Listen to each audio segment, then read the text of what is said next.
We're going to continue today. Teresa, Pia, and Pita have spent the night in all of places in the world. Lugosi, which is an island with a big cave right in the middle of it for the bats, where the bats live. And so this is the next morning as we continue with chapters 37 and also 38 today.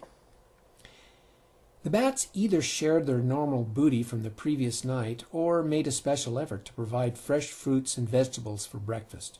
Teresa was so introspective she seemed moody to Pia and Pita, so they made their apologies and started back for Peralta Steeples. In Teresa's mind, a minor war was being fought. On one hand, she was desperate to return to her own valley and pretend this was just a dream. After all, she usually came here at night, returning home before dawn. This time she had spent several days and nights here without interruption. On the other hand, because she had antagonized the Sorais over the drowning plague, she needed to figure out how to calm the situation. As they left the bosque of Dream River, they passed through the Torman, Casman, and Kabaman villages to make sure the returning slaves had come back to their worried families. Lastly, the three went by No Home to see how preparations for the inevitable war were going. It was a classic Valle Bajo reaction. The Torman and Casman tried not to think about it except for a few extra chants for peace at evening rituals and perhaps laying a few extra stores of preserved food.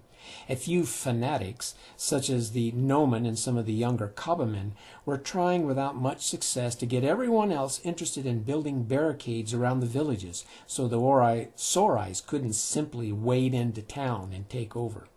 The Noman made sure their double entrances would not allow a Sorai or Sorai spear to reach the inner rooms of No Home.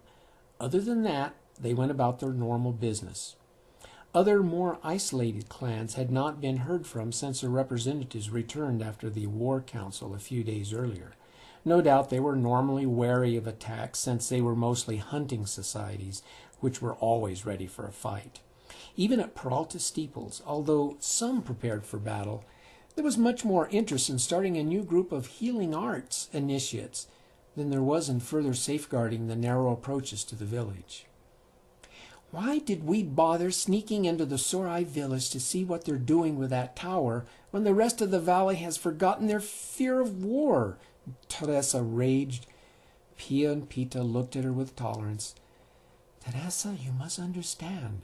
The people of this valley don't think of the future unless it stares them right in the face. The 5 young men who are temporarily slaves have created about as much interest as you're going to see until Sorai start coming off the mesa killing or taking slaves. Okay, so this is my first time and I'm taking this too seriously. Oh no, Teresa, you aren't taking this too seriously. If you weren't, then there would be disastrous results. Maybe the Valle needs a lesson, and I should stand aside and let them learn the hard way. That is tempting. When we go to heal someone who has been careless or neglected good health practices, it is tempting to refuse to tell them off for the umpteenth time and then not return until they call for help again. But we prefer to be compassionate and accept the people as they are. I suppose people where I come from aren't much different, Teresa admitted. In fact, when it comes to war, maybe we're too anxious to get ready for it instead of ignoring it. Maybe you have fewer wars here because you don't take it as seriously, in spite of ones like the Sorais. Perhaps that's only true of this valley, sighed Pita.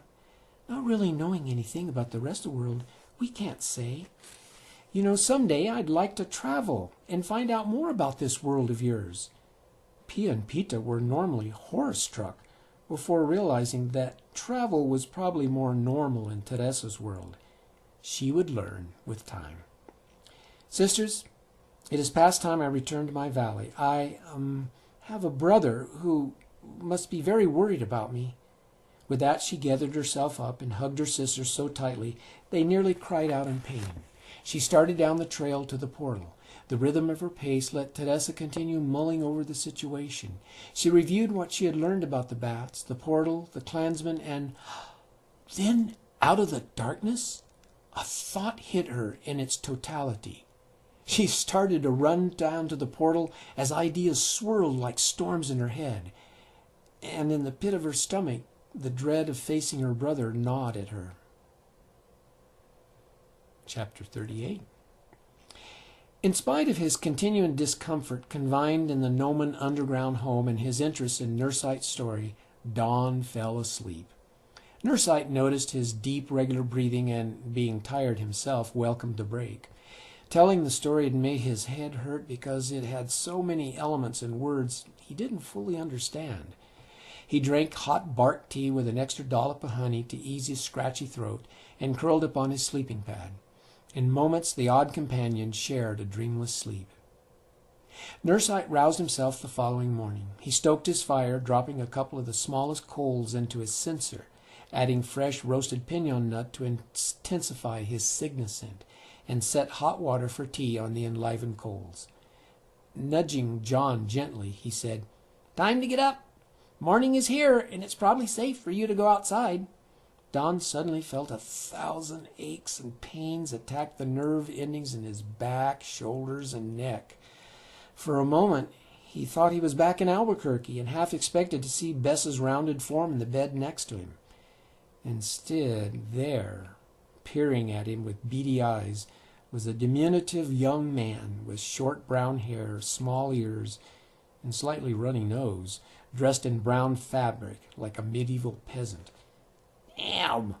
What the hell? Where am I?" "Oh, yeah, you. I thought I was waking up, but this stupid nightmare is obviously continuing." He looked forlornly around the tight confines of Nursite's home. "And I'm still in this rat hole." Nursite looked puzzled, since he didn't know what Don meant by rat. "No, Don, this is a Noman hole, as you call it. Consider yourself safe, if not too comfortable." Don hugged himself, squeezing his eyes shut and willing himself to fight down the claustrophobia. "Yeah, fine, whatever, asshole." When he opened his eyes, he seemed to gather his sanity in a ball and held on to it for dear life. "I realize I made a vow to myself, but I got a strong urge for a beer. Have any available?" "Beer?" Nursite asked. "What's that?" "It's an alcoholic drink. Maybe you have another name for it. You take wheat, barley, and some other grain, brew it up, let it ferment, or sit around for a couple of weeks, and it gets a shit-ass kick to it. Makes you feel good to drink it. Even wine made with grapes or some kind of fruit would do, though I'm basically a beer guy." Nursite thought long and hard. "I think the Sorais have something like that.